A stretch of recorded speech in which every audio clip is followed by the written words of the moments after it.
ओडिशा संगीत जगतर महान युव ज्योतिष्क अभिनेत्री नृत्यशिल्पी गायिका बहुमुखी प्रतिभा संपन्न व्यक्तित्वर अधिकारिणी स्वर्गता लिटिल करंक प्रथम स्मृतिचारण और श्रद्धांजलि कार्यक्रम स्थानीय गीत गोविंद परिसर में लिटिल कर स्मृतिन्यास और पूज्य पूजा संस्कृति सुरक्षा अभियान आनुकूल्य अनुष्ठित हो जाइए। लिटिल कर गान करिथिबा संगीत विभिन्न कंठशिल्पी मानक द्वारा परिवेषण करा जायथिला।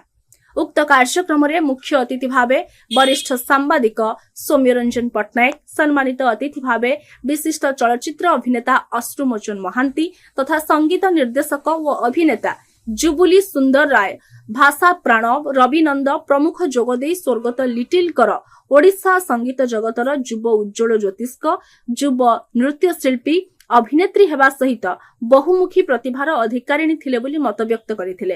विधायक बाबू सिंह कार्य व्यस्तता हेतु स्वल्प विलंबरे पहुंची समस्तक सहित उपस्थित रही कार्यक्रम शोभावर्धन करथिले।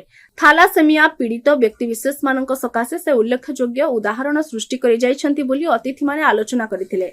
एही अवसर रे लिटिल बिग रोल मॉडल पुस्तिका अतिथि मानक द्वारा उन्मोचित होइतिला।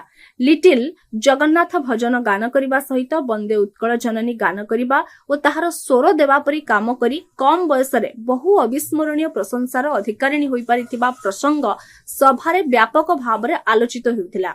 सौम्यरंजन पट्टनायक महोदय तांको आलोचना रे थालासेमिया पीड़ितंक परी अनेक रोगग्रस्त लोकंक सकाशे रक्तर निहाती आवश्यक संपर्क रे उल्लेख करी तांका द्वारा परिचालित संगठन गुड़िक किपरि रक्त संग्रह अभियान को त्वरान्वित करथिले ताहार सूचना देथिले। स्मृति सभा गुड़िकु एक शोकर दिवस भावरे पालन न करी सामाजिक उत्कर्षतार दिन भावरे ग्रहण करबाकू प्रतिवेदन रखिथिले। आम समयर अत्यंत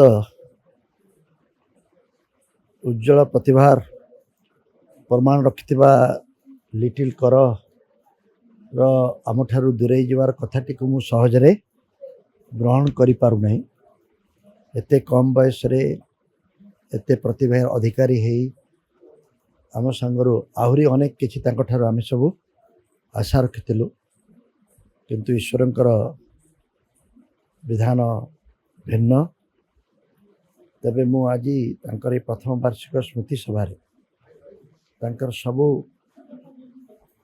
तांको भल पाउथवा सबू प्रतिभा मान को एक गोटे कथा कहबी जे लिटिल करंकर जीवन आमको गोटे वार्ता दे आम समस्त को उत्साहित करू जे जेते प्रतिकूल परिस्थिति हेले मध्य आमे तार मुकाबला करिवा पई आदौ पछैबा नै। से जो रोगरे आक्रांत होते से रोग कथा शुणिले ही अनेक लोक हतोत्साहित हो दीर्घ 20 वर्ष अधिक समय ये रोग सहित संग्राम करने सहित से तांकर कला प्रति थिबा समर्पण भाव और संगीत रे जो पारदर्शिता हासिल करथिले सेथरे किछि कम करना एई कथाटी आमर उत्तर पीढ़ी शिखिबा उचित। ताहले जाई तांकर स्मृतिचारण सभा रे जो सम्मान आम प्रदर्शन करूचे ता सार्थक। उत्कल जननी प्रतिभा प्रसविनी जो कथा कहते विश्वमणि पंडित गोपबंधु मुहूर्ते मातर उज्जवली प्रखर शिखा टेकी हुतासन जली झेबे खरे आलोक उताप चौधि के वितरण लिभु से क्षण के तथापि लोके रहिबो ताहार जस कि लाभ मोहिरे बंची ए संसारे कुहुली सहस्र वर्ष। ये क्षण जन्मा ओडिशार विस्मय प्रतिभा मृत्यु सुनिश्चित जानी ओडिया संगीत साधना ओडिया भाषा पाई संग्राम संस्कृति सुरक्षा पाई संग्राम एभली विस्मय प्रतिभा से आम ठार विदाय 26 वर्ष बयस मात्र जो कीर्ति और कृति ताहा प्रेरणा प्रदायिनी दिव्यांग मान जो माने भिन्नांग दिव्यांग से मानू प्रेरणा देछि जे जेतिक दिन बंचिबा संघर्ष करी बंचिबा एवं संघर्ष भितर साधना करी बंचिबा साधना भितर सिद्धि लाभ करिबा। तांको स्मृति रे प्रतिवर्ष लिटिल प्रतिभा सम्मान प्रदान करा जिबा कथा सभारे घोषणा करा जायथिला। एही अवसर रे चलचित्र निर्माता श्रीधर मार्था जुबुली सुंदर रायଙ୍କ सहयोग क्रमे तांको ऊपर एक चलचित्र तयारी करा जिबा कथा प्रस्तुति चालिछि बोली सूचना दैथिले। अभिनेता अश्रुमोचन महांती लिटिल सहित बिताइथिबा किछि अंतरंग सामाजिक मुहूर्त संपर्क रे स्मृतिचारण करी से भगवान का आशीर्वाद प्राप्त प्रतिभा थिले बोली उल्लेख करथिले।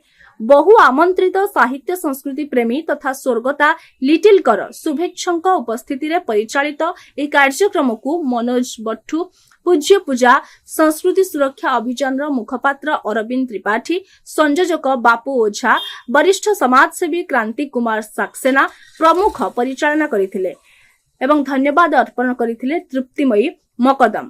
ଏହି ଅବସରରେ ତାଙ୍କର ପିତା ଚନ୍ଦ୍ରଭାନୁ କର, ମାତା ଗୀତାଞ୍ଜଳି କର, କଣ୍ଠଶିଳ୍ପୀ ଜୟଶ୍ରୀ ଧଳ, ସମାଜସେବୀ ରଶ୍ମି ମହାପାତ୍ର ପ୍ରମୁଖ ଉପସ୍ଥିତ ରହିଥିଲେ।